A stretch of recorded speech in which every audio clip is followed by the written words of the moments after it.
Fala pessoal, tudo bem? Sou o professor Lucas novamente aqui para ajudá-los no estudo durante esse período de distanciamento social, né, nas nossas casas. Mudei um pouquinho o cenário do último vídeo aqui por justamente sair um pouco do quarto, sair um pouco de dentro das nossas casas, no fundo da minha casa, aliás, eu estou, beleza? E o assunto de hoje que eu quero tratar é sobre proteínas, tudo bem? Eu vou dividir esse momento, vocês não ligam não, mas de vez em quando uma pessoa vai vir trazer brinquedos para eu jogar para ela, beleza? Mas vamos lá.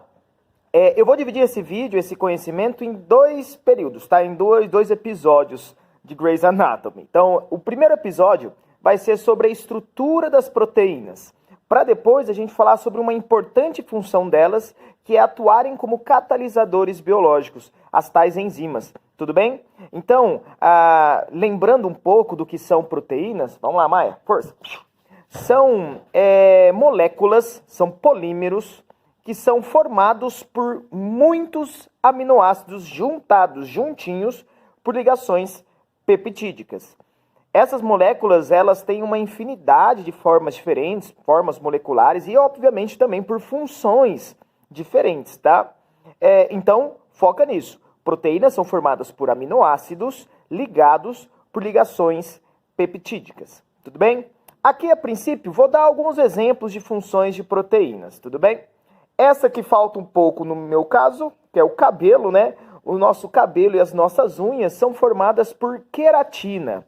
Na verdade, o corpo dos animais, a partir lá dos répteis, né? Então, tem os jacarés, as tartarugas, os lagartos, cobras, aves e mamíferos, são animais com a pele queratinizada. Alguns mais, outros menos, tudo bem? E a queratina é um exemplo de proteína que podemos colocar como função estrutural. Assim como nos carboidratos nós vimos a função da celulose como função estrutural, a queratina também tem essa função estrutural, beleza? Podemos colocar também como função de proteção para evitar o desperdício de água por transpiração, visto que esses animais estão realmente adaptados à sobrevivência no ambiente terrestre, tudo bem? Então, função estrutural, legal. Além da função estrutural, proteínas também fazem parte, né, de estruturas que envolvem células, ou como é o caso do nosso exemplo aqui do nosso cotidiano, o coronavírus, né? É um vírus, assim como outros organismos, apresentam proteínas na sua estrutura, envolvendo as suas estruturas, beleza? Então, nossas células e as células desses vírus apresentam proteínas na sua estrutura. Então, segunda função estrutural aí das proteínas, tudo bem? Mais uma função hormonal. Algumas proteínas funcionam como hormônios, como é o caso da insulina, né? Vamos lembrar rapidão, a insulina? A insulina é um hormônio que funciona, que é secretado pelo pâncreas e funciona para diminuir o índice glicêmico, ou, na verdade, reduzir a quantidade de glicose no nosso sangue, beleza? Então, temos proteínas com função hormonal. Agora vamos para mais uma função. Proteínas têm também a função de transporte. Como assim função de transporte, professor? Nossas células sanguíneas, principalmente as hemácias, têm uma função muito importante, que é transportar o oxigênio.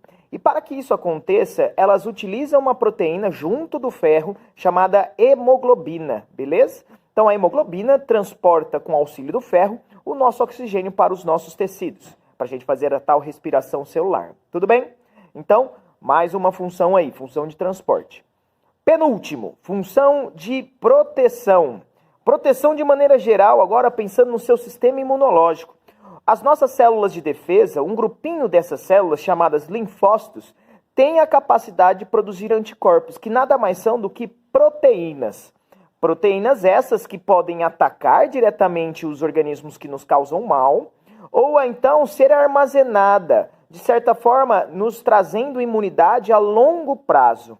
Como é o caso, por exemplo, quando você toma vacina. Você toma vacina, é injetado para você o micro-organismo atenuado, seu corpo produz anticorpos, proteínas chamadas imunoglobulinas, e depois de muito tempo, você pode até voltar a ser atacada por esse micro-organismo, mas como você armazenou essa memória imunológica, você continua produzindo essas mesmas proteínas que te defendem. Tudo bem? Então, anticorpos também são proteínas.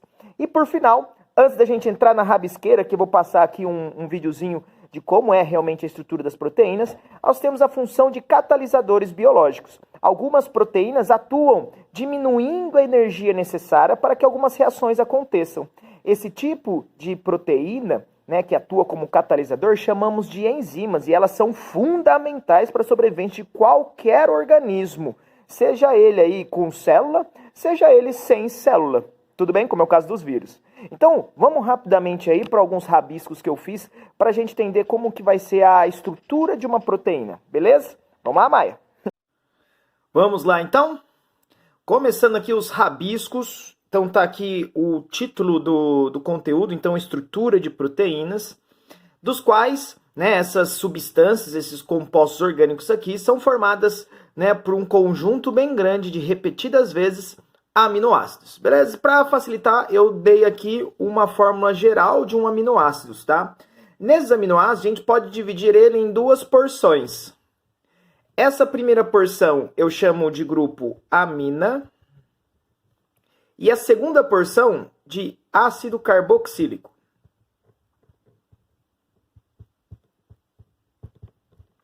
Então, tá bom.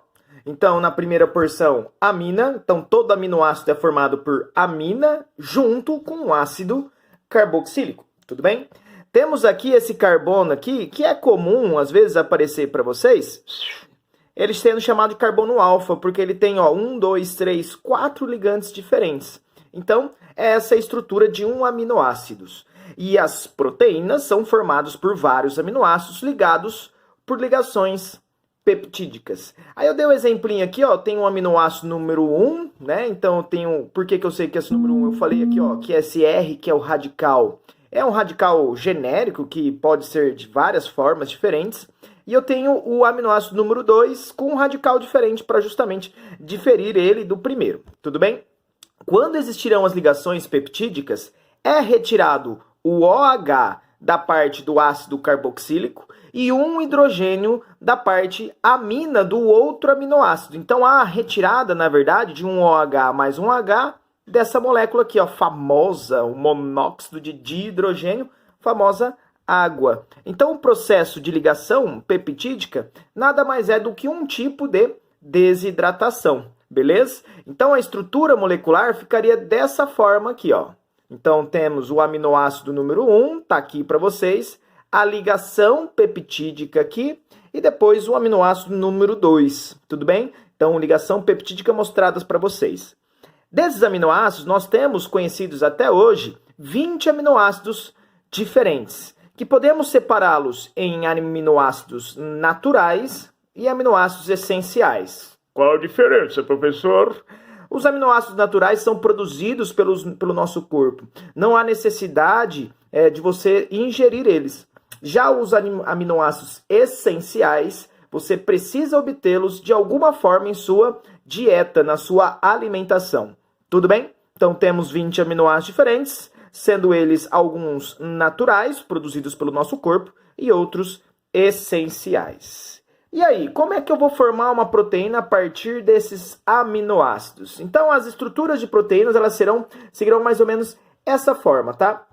Primeiramente, os aminoácidos, eles são ligados. Então, eu tenho um aminoácido X aqui, depois um aminoácido Y aqui. E aí, a ligação peptídica, tudo bem? Então, a estrutura primária da proteína é essa, uma ligação linear, né, uma estrutura linear de aminoácidos. Aqui eu posso chamar isso aqui de peptídeos. Gente, essa palavra peptídeo vai aparecer para vocês. O que são? Nada mais são do que, de certa forma, pequenas proteínas. Tudo bem? Proteínas, na verdade, nós podemos falar de mais de 50, 80 aminoácidos. Só mais de 50 aminoácidos. Antes disso, com uma quantidade menor, chamamos eles de peptídeos. Então, aqui eu tenho um dipeptídeo, porque é formado por 2 aminoácidos. Eu tenho um tripeptídeo, formado por 3 aminoácidos. E depois, daqui para frente, a gente pode generalizar como polipeptídeos. Mas, foca isso. A estrutura primária é a sequência linear desses aminoácidos. Continuando, a estrutura de uma proteína, ela pode sofrer torções. Então, essa estrutura primária pode ficar retorcida, formando essas voltinhas aqui, esses lacinhos, ou então ela ser torcida paralelamente umas às outras, beleza?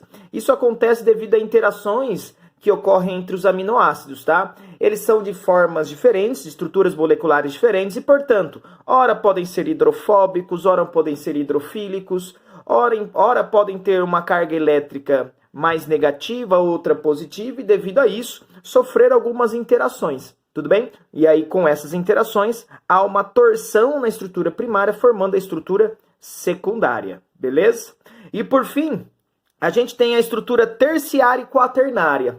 Dessas duas, cabe aqui para nós, cabe aqui para nós se atentar com a estrutura terciária, que é a forma tridimensional de uma proteína. Por quê?